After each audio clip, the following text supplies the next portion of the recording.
Good morning, I'm Gwen and this is Morgana.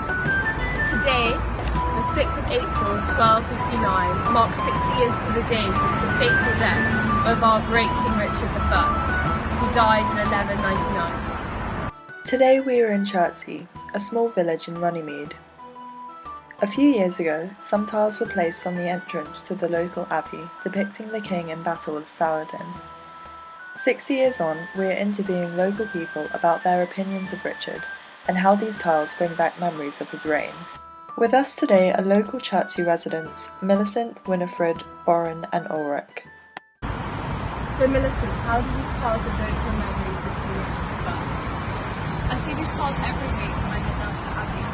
They remind me of how he was so courageously leading the Third Crusade to rid Jerusalem of infidels and to reclaim it from Babylon.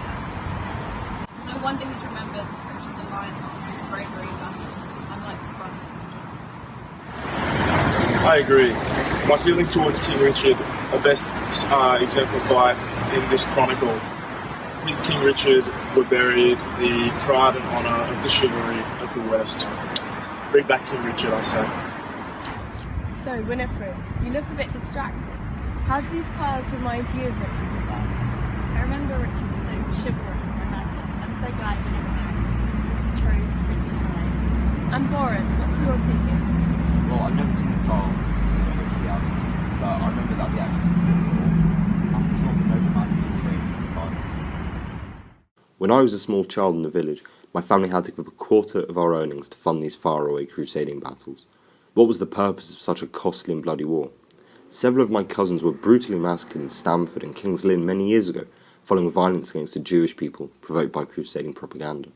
These tiles bring back haunting memories of the brutal reign of Richard and the powerful sermons of Archbishop Baldwin that incurred violence against those who weren't Christian. For many, Richard I was a popular figure in England, and people idolised his crusading mission. The public's violent reaction in support of the Crusades exemplifies the enormous popularity of Richard I. However, evidently for some he is remembered not so fondly. These are depictions showing the crystallisation of the myth of King Richard. However, the medieval news has uncovered some revealing footage about the true nature of Richard I's rule. J'ai besoin de plus de financement pour la façade. Je déteste cette affaire anglaise, pour ici pour l'Assemblée Messing Pots. Et c'est notre campagne de gagner pour la cause des Anglo-Anglais Messenger. Clearly, King Richard may have never even spoken English in the royal courts. He was a negligent king, spending all his time crusading and leaving his kingdom vulnerable to Scottish invasion. Popular images, such as the tiles in Chertsey Abbey, have contributed to a national myth that idolises him.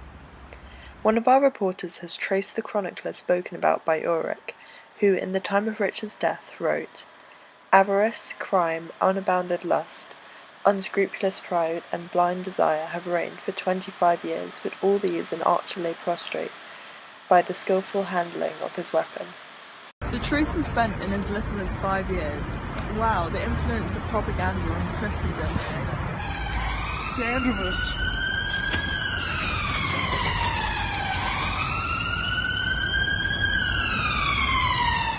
At base of these tiles, what do you think of the relationship between Richard I and Saladin? Well, I know that our king made many noble sacrifices in fighting the treacherous Saladin.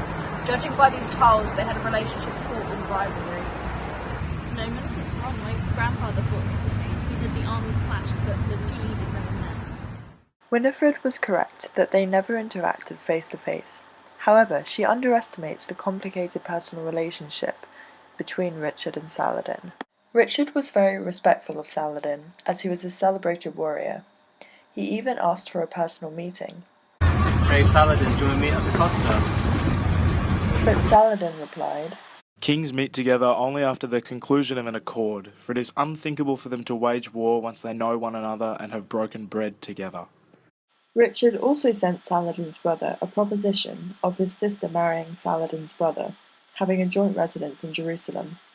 Yet this ended up being a trick, trying to turn Saladin and his brother against each other, as Richard would never let his sister marry a Muslim. Clearly, whilst Richard and the royal courts lived in fear and awe of the Islamic Empire, Ultimately, Richard's ostensible attempts at exchange and cooperation had ulterior political motives.